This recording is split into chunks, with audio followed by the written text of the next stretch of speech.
Hi, everybody. Welcome to our next lecture and lab online. It's for April 27th, 2020. Before we get into today's topics, just want to let everyone know that the third lab is posted for you to do and download. I've posted two versions of the lab depending on your system, and I've already talked to some of you about this. 44.1 kilohertz sample rate will usually work on all the systems, but some of you have had a problem based on your configuration in your sound system, based on your sound card and your computer. So you can use the 48 kilohertz one. If you inadvertently use 48 and not 44 and it works, no problem. As long as you can get this program operational, you're good to go. So either of those downloads will work. You only need one of the two. That's posted, and some of what you need to do is in this lecture. We're going to talk about one topic we haven't covered for that this last lab, but everything else you could, if you had already started it, you should be on your way because we've covered everything. This lab is not due till May 11th, so you have 2 weeks to work on it from this point. Again, right now it's Monday, April 27th. And the last test will be, as I already told you, in 2 weeks on May 11th. And I'll give more information forthcoming. If you have any problems or questions, please email me. I'm trying to email at least twice a day or more, so I can keep in touch with everybody. And so make sure you email me if you are having any issues, and we will work together. If you're really having an issue, we can have a Zoom session like I've done with some of the students, and we can work together to solve any issues. Also today, your second lab is due, so I got a bunch of them in, but if you have not done your second lab, it's due today. At least at the time of this recording, Monday, April 27th, your second lab is due. All right, let's jump in to today's topics: post-production editing and mixing, and we're going to review compression, equalization, and noise gates, as that's going to help you with your final lab. But let's start with our new material. So let's do our first slide. Okay, so post-production editing and mixing. We're going to talk about that mostly for this part of the lecture. So the first thing I want to talk about is something called noise elimination fades, and we're just going to deal with there's fade-ins and fade-outs are common, and I'm sure a bunch of you, especially those who are editing film, are already familiar with that, from fading to black or white or out to black to white. Same premise here: fading volume from performance level, whatever that may be in your recording, all the way to zero or negative infinity if we're doing reduction. So what are these noise elimination fades I'm talking about in editing and mixing? What it is removing noise using the Pro Tools, what's called the Smart tool, and I'm going to show you that in the lab upcoming in this lecture, via fades in and out. The thing with a noise elimination fade is it's important not to diminish actual recorded audio. That's not what this is for, and some students kind of miss that. We're not doing this to increase or decrease amplitude of a signal. We're doing that regarding general mixing with our faders and automation. The reason we do this, and again, this is for you to kind of get this in your notes, I'm going to show this today in the lab, is we are trying to avoid any possible pops or clicks or artifacts that you may hear when the system engages the digital recording. So when you have a track that has nothing on it, and then all of a sudden there is sound presented, sometimes as that system has engaged the digital system to allow the microphone sound to enter, sometimes there's an artifact of a pop or a click or a noise, something. So we can, when we're in post-production, we can get rid of that using these simple noise elimination fades. I'm going to show you that in the lab of how to do it. You're going to do it in your third lab. Nothing crazy, but you do want to understand that. It's a common mixing technique or editing technique.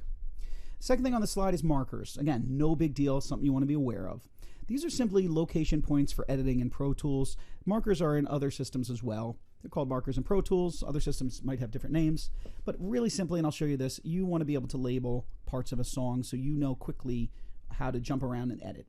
Right now we kind of have our song sitting there, and I'm going to show you how to lay markers at the top so you know you're in the verse, or you're in the chorus, or you're in the bridge, or the second verse, or the second chorus, or the guitar solo. Whatever part of the song we're in, we want to be able to quickly put markers down to quickly get there, because as you build your song in recording, it's very easy and wasteful to get lost in your track without location points. That's what they are. Again, nothing we need to belabor, nothing crazy to harp on, but it's very important that you understand this. All right. let's move forward. Okay, let me just check something here. Okay, make sure we're working. Okay.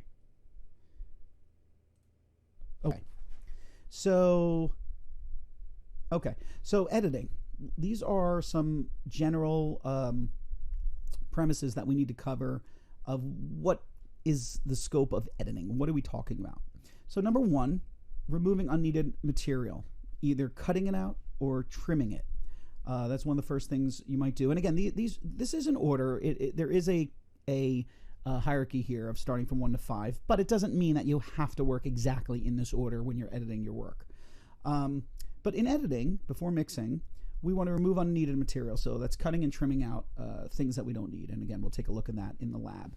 It cleans up your workspace, all your tracks. You're getting rid of material that's going to be inaudible, that you don't want. So that's very important. Second thing is doing that noise elimination fades, removing noise from tracks. And I don't mean using a plugin or a processor in this case. I just mean using fades or crossfades to eliminate any noise that may, or artifacts that may be sonically audible when you are working with your production. So that's the second thing you want to do. The third thing is quantizing rhythm. And we talked about it from the sense of warping last week. Basically aligning all of your musical parts to be in time together. And quantizing, typically we would quantize using Pro Tools' sort of built-in clock that generates the grid that we looked at last week. We'll look at again. Now, again, we're talking about warping, especially in this project, because we sort of threw in a song and we made that the clock, the song. So we have to do sort of manual quantization where we need to make these changes. If we had used the built-in system and the time derived from Pro Tools, we actually could start using some built-in tools in Pro Tools that would automatically quantize and align the rhythm. Now, I don't want you to get too caught up with warping because we're not going to get too much into that, but I want you to understand it. This is something that you really want to know, comprehend for an upcoming test, for instance, to show you kind of understand this. And we did that last week. Number 4, rendering specific parts. So if you remember, we talked about this, using real-time versus rendered. Well, now is a point where anything that needs to get rendered to free up processing space, or you're doing some other manipulations and you have to commit renders, now is the time to do it.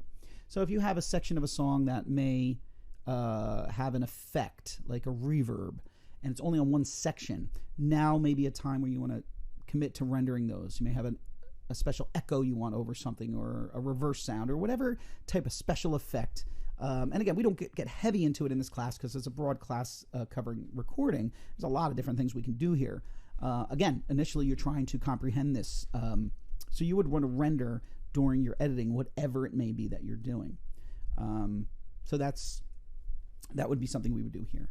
And then 5th, we would have our time adjustments, pitch adjustments. If we need to adjust pitch and time using those elastic audio properties, for instance, which we would use for warping too.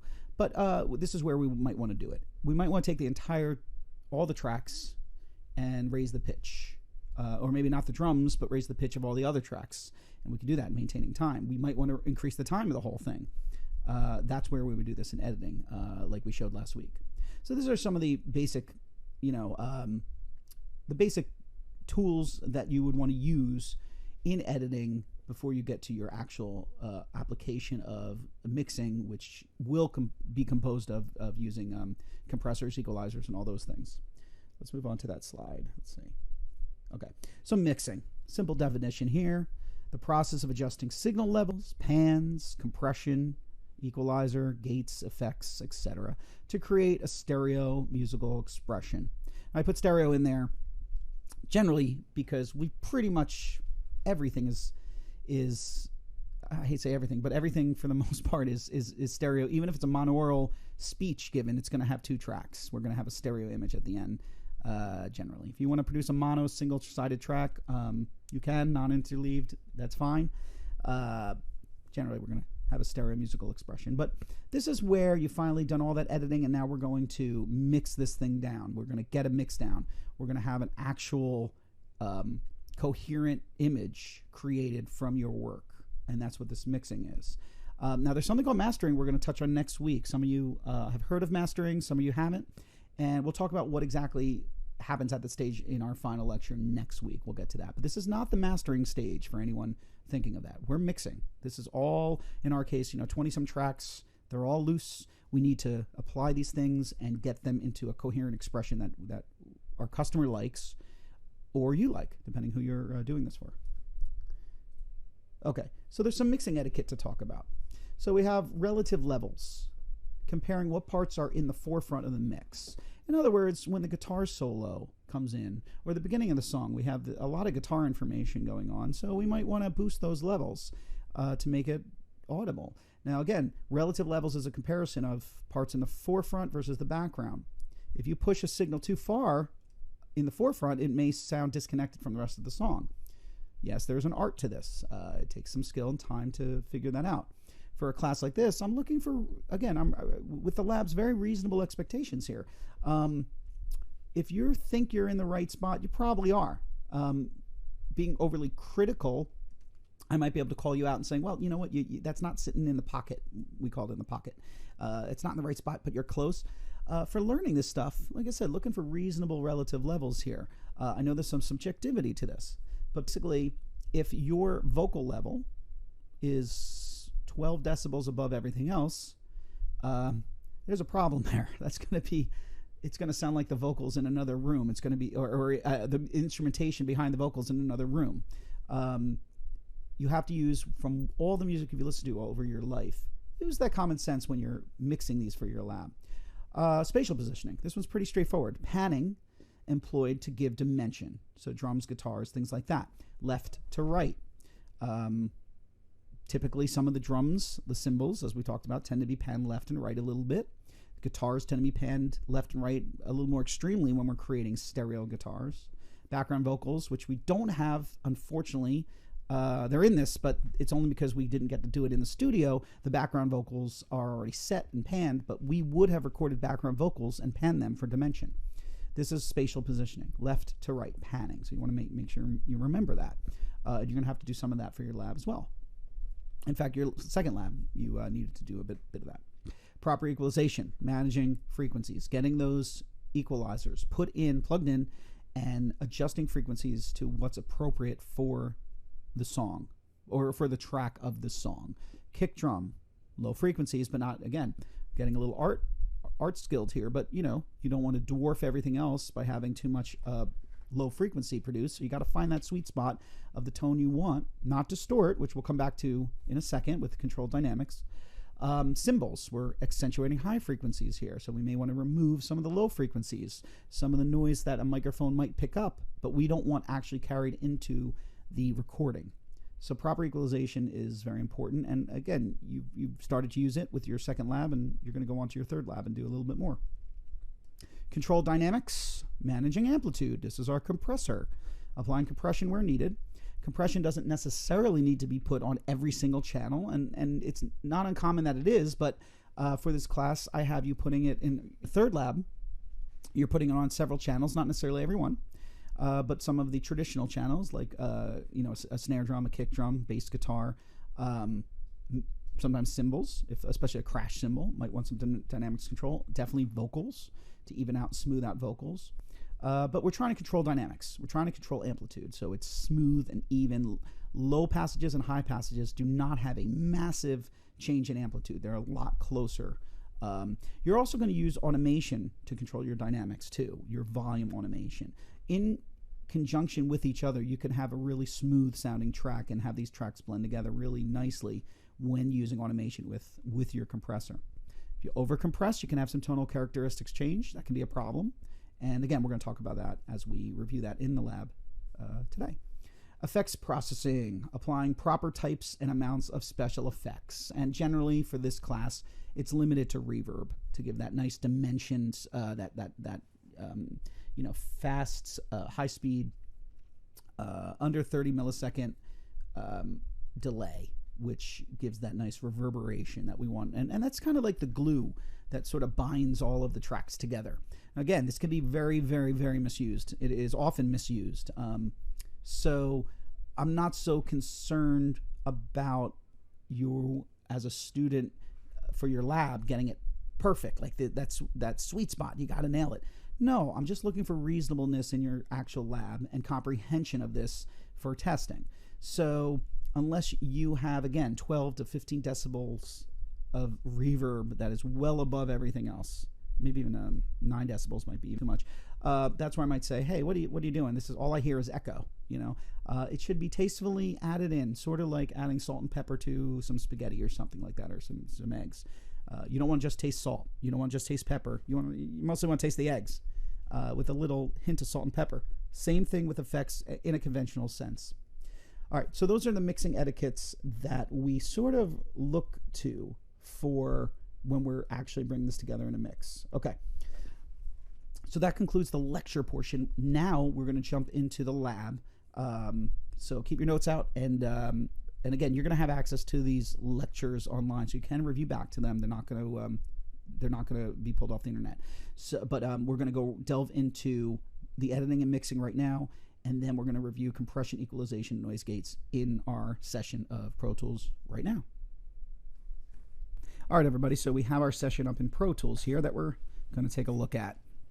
So we're in the wet edit window, and actually I'm working from the lab I created for you, which is available on Canvas right now. So let's take a look at one of the first concepts we talked about with editing is cutting out unnecessary material or trimming it down. So let's take a look at the kick drum here. Let's see if I can zoom in a little bit more and move it over. So we have our kick drum, and let's solo the channel. See if we get some audio going here. And let's raise the volume a little. There it is. So again, you're hearing the snare bleed through, the leakage from the snare drum there, and nothing, again, this lab, nothing is set up. We're just listening to raw material. Okay, so this simple basic thing we want to do first is you could either, notice the kick drum doesn't start till this point.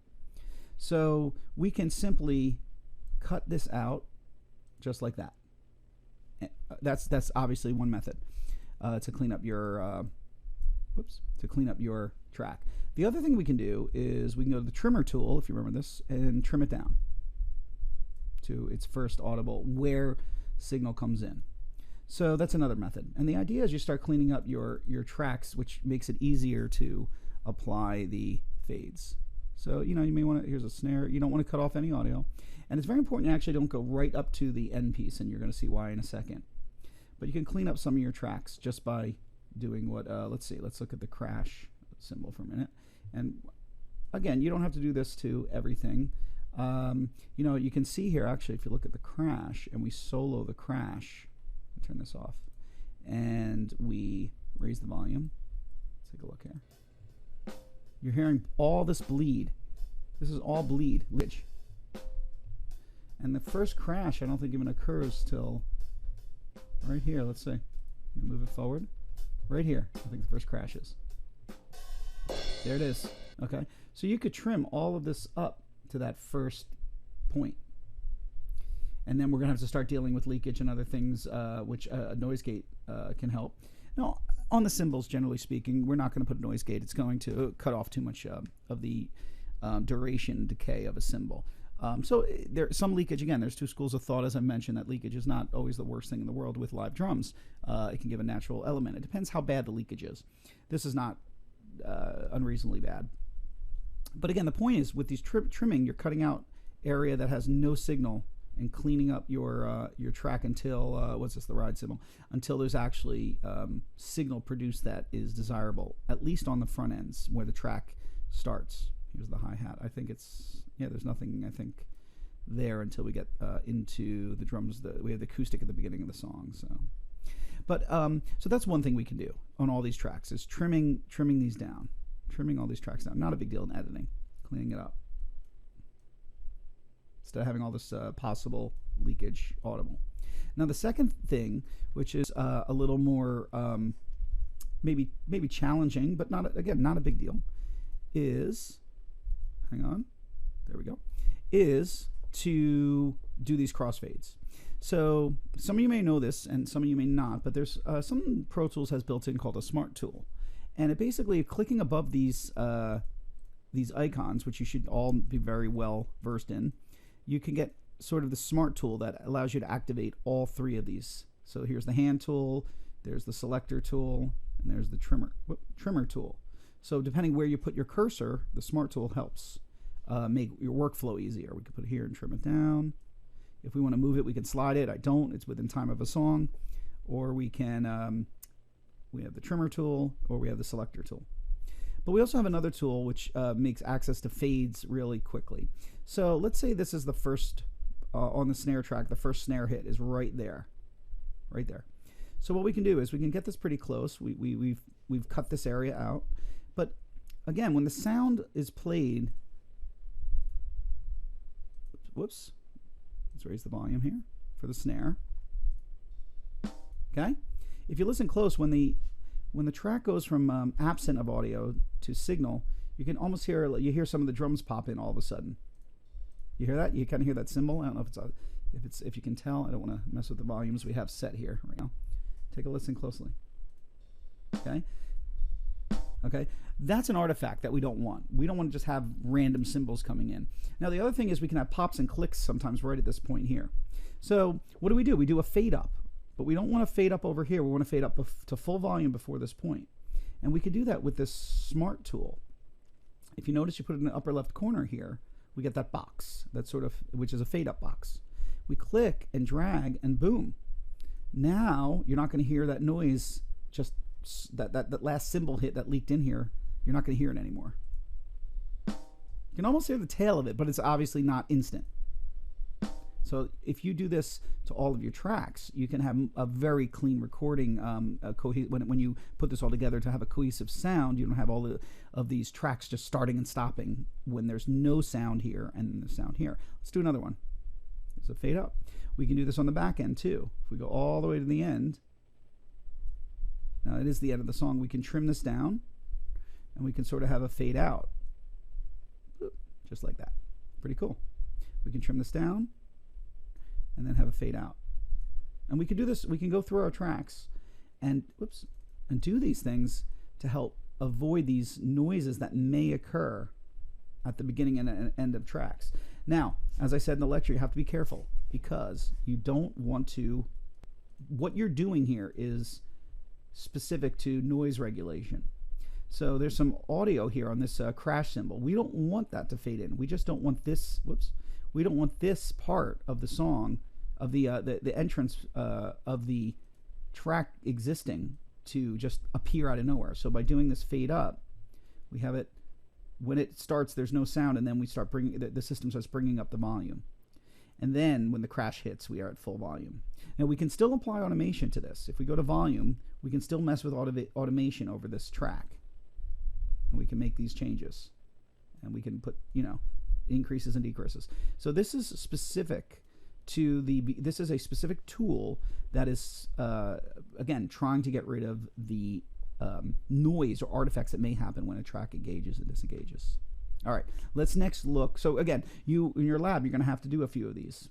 And again, just selecting the Smart Tool by clicking the top above this, which will select all three of these, and putting your cursor at the upper left corner. We already have one there, so it's not working. Of any track without a fade up will generate this, and you can make it very easy. Not a big deal. Okay, let's move on to markers. All right, let's take a look at markers now, and this is very simple, but it's something you're going to want to know how to do. So markers, if you look on Pro Tools, it's right up here. It'll say markers, and you'll see a little plus sign here. The idea is that, like I said before, you're showing location points for your song. So let's say we want to mark the first verse so we know where it is quickly. So I'm going to hit play. We'll hear some of the song. That's the way it is.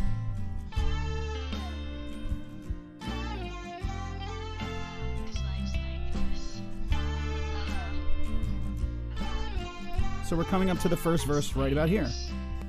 So right there's the first verse. I marked it here. So if we hit the plus sign, we'll get a window that's basically saying enter what is there, and we'll put first verse. Okay, and then we'll hit OK, and we have marked our first verse. Very, very intuitive, very easy. So let's move forward to the first chorus. Right here. Yep, I know it says first hit. So right here we have our first chorus. Let's add another marker. First chorus. Boom. There you go. And let's move to second verse. Let's find it. Right there. Second verse is right here. Let's mark the spot, hit the plus sign, and we'll call that the second verse. Whoop. And we'll hit OK. Now we have marked points. Let's just do the chorus to finish this up.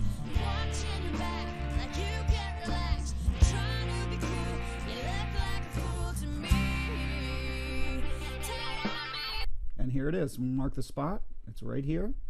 Marker. Second chorus. Okay. Real easy. Now we can, when you're working, very easy to find out where the heck are we. Well, now we know because we made these markers. And again, it sounds silly. Like, you know, I know rarely anyone has trouble with this in this course, this marker concept. And you're going to do this in your lab. But it's something you want to be aware of because it really, that little addition here really helps you figure out where we are in the song when you're, you know, moving quick, trying to get things done, and you need to locate something in this acoustic guitar part, for instance, and you're like, oh, I need the second chorus. Oh, it's right here. Okay, second chorus. Oop, there it is. Especially when you're soloed, because if we're soloed, I know I'm in the second chorus because I've marked it. When I'm unsoloed, it's obvious, at least that you're in a chorus. Okay, it's obvious you're in a chorus, but you're working as a sort of, you know, as an engineer here, so you're sometimes working on several tracks soloed, you're isolating things, you're moving things around, and you want to know where you are. So that's markers. Nothing crazy there. So I want to get that out of the way. All right, let's move to our next topic. Okay, so we have our session in mix view, and we are looking at actually the what your lab is going to look like when you download it if you haven't started at lab 3.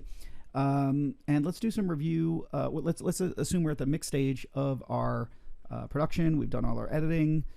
So we're going to mix now and apply compression, equalization, things like that, and do our final mix essentially to get this in what the form that would traditionally be done is getting ready for the mastering stage, which we'll talk about in the next lecture. We're not going to actually do the mastering. You're going to learn about it, but we're not going to do it. We're just getting it mixed for you to turn in. Again, reminder, do not bounce any of your mixes. I want to see everything in this form so I can grade you.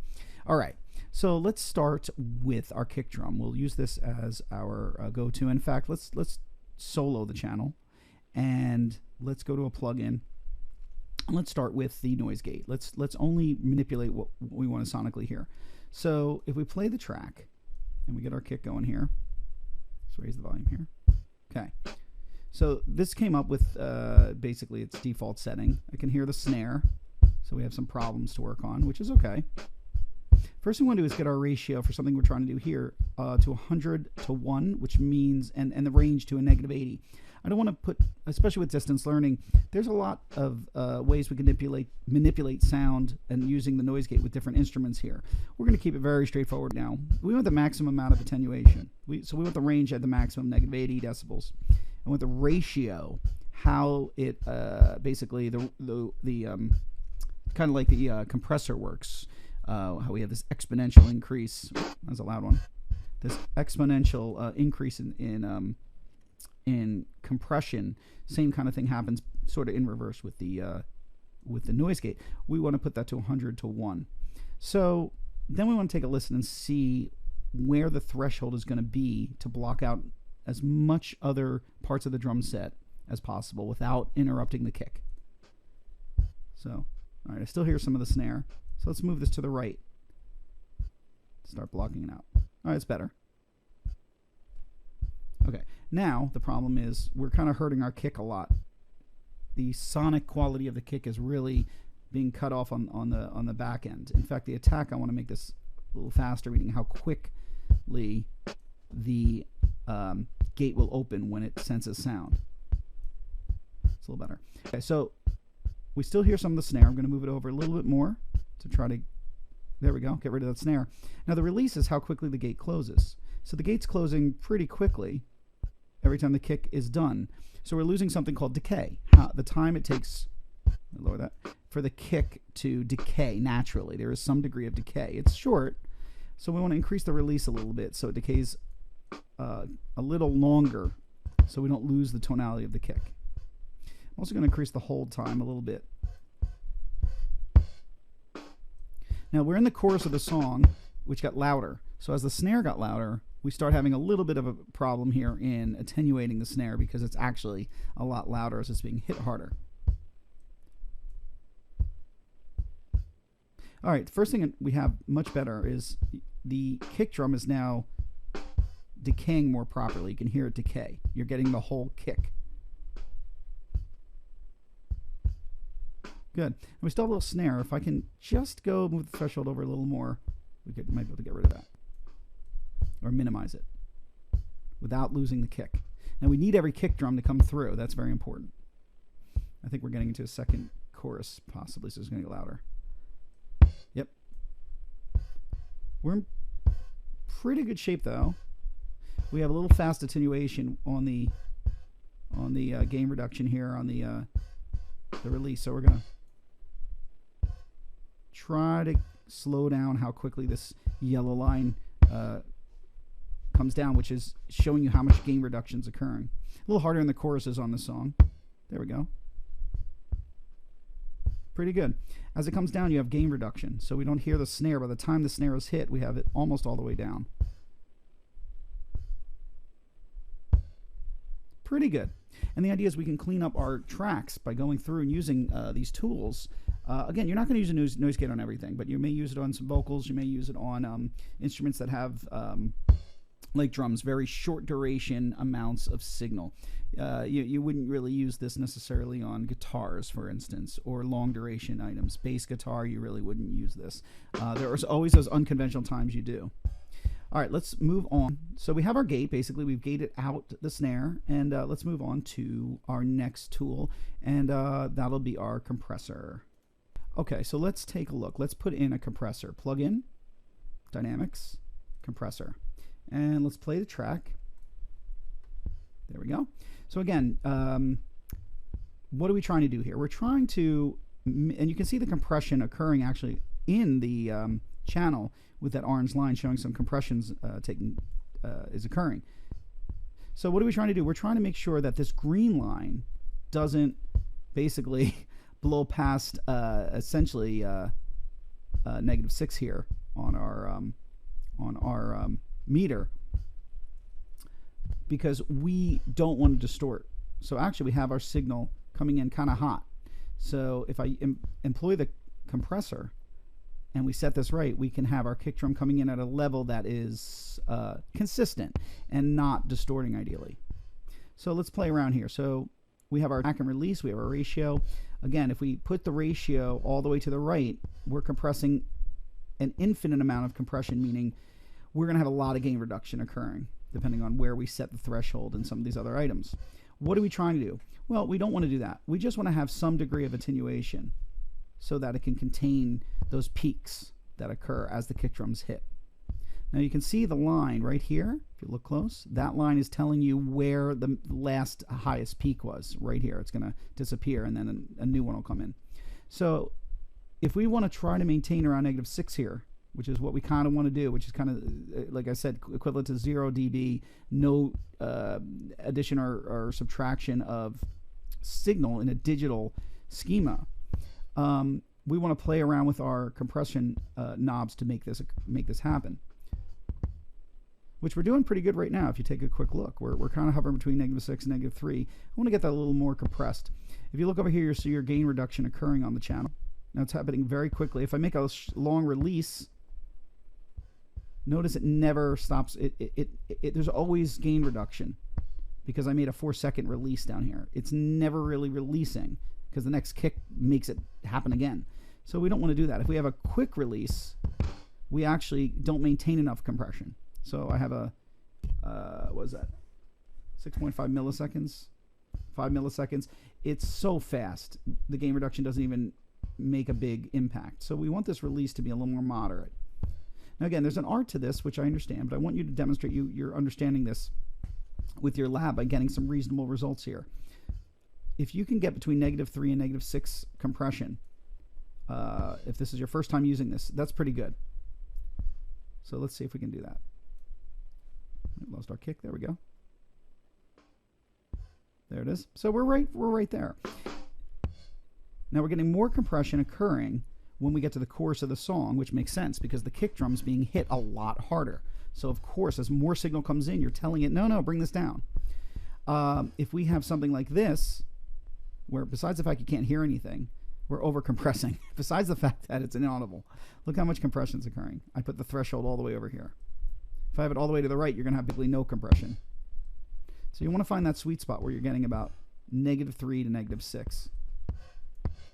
Now, if we need to increase the overall signal because we're compressing nicely, but we've lost too much signal, we can use this gain switch, which is called makeup gain, and increase that. So we could have nice compression, but if we're not getting enough signal here, we can make it up here. I'm going to lower it back down. We're pretty good. Again, we ran out of song. What we're trying to do is get our level to hang around -6. Under -3, it's dynamic in its nature, so it's going to go up and down. We want to try to average it out right around -6. Here we go. On the green indicator. And we're kind of there. We got some orange as the compression. So we're pretty good. All right, let's move on to equalization now. Our next plugin. All right, so let's take a look at equalization here. Let's plug that in, and let's play our track. And again, we're working in low section initially here, so we want to switch this. If you remember the shelving that occurs, it sets up to a shelf. We don't raise all these frequencies on the kick drum, so we want to change that to a parametric by hitting this switch right here. And we want to increase frequencies that we desire. Now, if you remember, we're going back here a little bit. The bandwidth, if you remember this class, this was early in the course, the bandwidth, or Q, can be adjusted right here to increase or decrease the band width, how many frequencies under the curve are being adjusted. So we want to make it reasonably narrow. We don't want to increase everything like that. That's a little too narrow. There we go. And let's bring it up and find that sweet spot. Now I'm at around 44 hertz, which is very, very low frequency, but not unreasonable for a kick drum. There's a few sweet spots that you learn from doing this industry. There's one in the 40s, one in the 50s. 63 tends to be a sweet spot, and just under 80, about 80 hertz too. I'm just looking for, again, reasonable increase in amplitude of the frequencies you desire in the kick drum. That's pretty good. Now we might want to lower some of these overtones that occur in the midsection. This is where the kick frequencies are. We may want to widen this. Whoop. There we go. Remember, we're just on the kick drum here, guys. So we just want to make the kick sound sweet. That's pretty good. Now a little too much amplitude here. Now notice these red lines. These red dots. What it means is I'm distorting within the processor as it comes in and out. Too much signals coming in and too much signals going out. So I just lowered this so we don't have that problem. So we don't have any extra distortion occurring. These are the input and outputs of as if the signal travels through this processor, in the processor and out and back down the channel. Right here. We're in pretty good shape. We're pretty good. So notice I know you hear the hi-hat with the kick drum. That's okay. The drummer's playing the hi-hat at the same time. There's nothing can be done about that. That's okay. But most of the snare hits are gone, and most of the rest of the drum set is gone. We have a pretty deep bass drum sound. And I think we're at a break in the song. Okay. But we're in pretty good shape just by applying this gate, this compressor, and this EQ curve. And we're doing this pretty quick. We may come back to this too. Once you've set up your mix and have all of the other instruments in, you may come back to this and make small adjustments. All right, so that's a quick look at applying the 3 different elements to a track. Let's go look now at the snare drum, apply them quickly, and then apply a reverb. Okay, so we have our snare drum track, and I've set up some of the things we're going to do to it. I have the gate put on, the compressor, and the EQ. And we take a listen. Again, this is going to sound not when you isolate tracks like this. It's going to sound it's not going to sound natural because we're actually applying unnatural characteristics to it. We're trying to get rid of everything but the snare. So pretty good. We have our gate set up here. Now notice in this case, there's a lot of hi-hat coming through. So instead of having the release be slower, because you start hearing a lot of the hi-hat, I have a much longer hold time. And then it quickly shuts down instead of a slow release. So I can get rid of that hi-hat. Good. Then we have the compressor. Very light compression because our levels are pretty contained. If you take a look. So there's very limited amount of compression. Again, if I move the threshold left, we get much more compression. Sounds terrible. Okay. Good. And then we have our EQ curve, with which I basically put a high shelf on the high frequencies of the snare, with a little boost in the middle here. And again, on its own, it sounds very artificial because we're doing these manipulations. But when we're mixed in, we have, the nice thing is this channel is representative of the snare drum. We don't want the kick in here. We don't want the hi-hat, etc. Going back to the kick drum, we don't want anything but the kick. But now we're starting to get some control over these tracks. We have just the kick, just the snare. Works pretty well. All right, so one thing with the snare drum that is very conventional is the application of some degree of reverb. So let's do that. And again, this is the way you want to do this is through a send and return method. We don't want to insert reverb because, number one, we're sharing that reverb with other areas of the mix. So we want to open a track, which is an AUX input track. Okay. We're going to do, let's just do a mono one. And there it is, AUX 1. That's going to represent reverb. We're going to retitle that by double-clicking. Whoops. Can't spell today. Okay. Hit OK. And then I do need to assign the output to the system. There it is. Great. Now, we need to put something into this, which is the reverb. We are going to insert it on this. We're inserting the reverb, the deverb mono, on the AUX input track. We're not putting it inserted on the actual track. That way, anything sent here can be can have reverb applied to it. So to send it, we use a send. We want to use an open bus. We'll use bus 1 because it's open. Raise this up. Raise up the snare. See what happens. Okay. So we're sending this to bus 1 as well as to the main output. So now that we're sending it in, we need to bring it into this AUX track. So the I/O has to, it says no input. We need to bring that in. So let's do it. Bus 1. Whoa, it's in. Pretty cool. So I want you to take a look real quick here too. We can manipulate the reverb from sort of 3 different points. We have the original sound. Well, obviously we need to have that in the mix. We have the send volume right here. This send volume is this. We can turn it off or bring it in. And then we have the master send volume, the master reverb volume, which is right here. So by adjusting all of these, we can pick the reverb sound we want. Now, in the reverb itself, which is right here, we have setting to a large hall. We might want a smaller sound. That's a big sound. Let's go to room. A smaller room 2. Now these are presets, so you can set anything you want, but for now you can use presets, they're fine. Whoop, our song ended. Let's restart it. Let's see if we get this faster. There we go.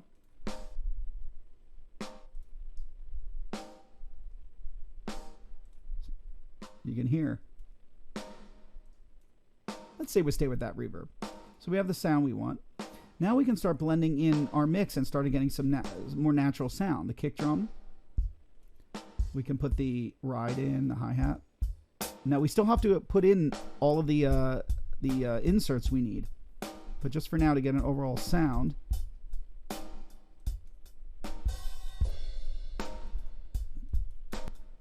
Good. Starting to shape this up. Now, believe it or not, we're going to carefully, now we may use a separate reverb here, but for this class, we're going to make it simple.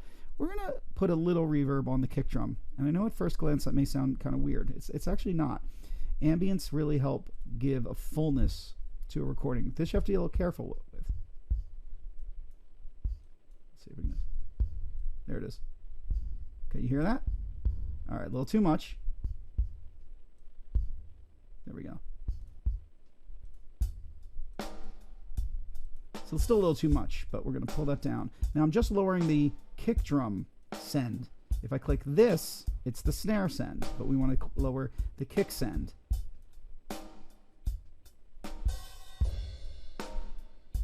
Hear that? Not too much. Just a little ambient there we can add. Very common to do that to the hi-hat as well. Let's add a little hi-hat ambience.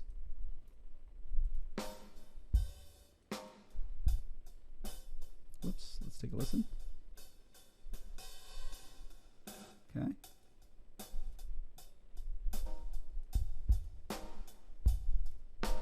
Great. So the drums are starting to sound more cohesive, you know? Now we have some hi-hat issues because we haven't put any equalizer on these to really shape the sound of the hi-hat and these channels too. But you can see as you go forward and you start applying all of this, you start building this really cohesive song. Let's put everything in now.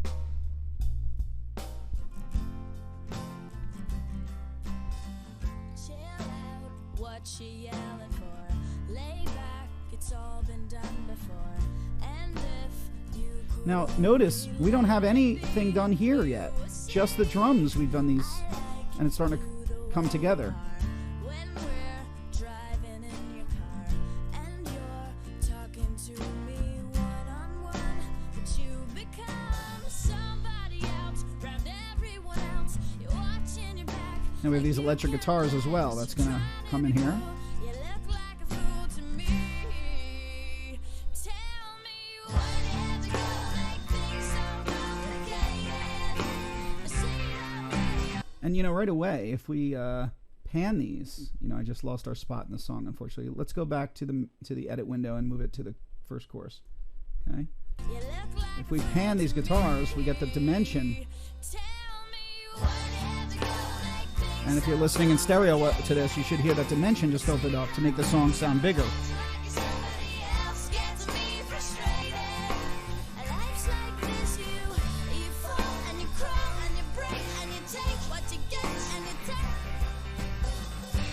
Promise me I'm never gonna find you faking. No, no. Pretty cool. So we have this reverb, and we can, again, use this reverb for anything we send to bus 1 is going to come into this reverb and have a control per channel, and you can apply the effect to your liking. It's really, really cool.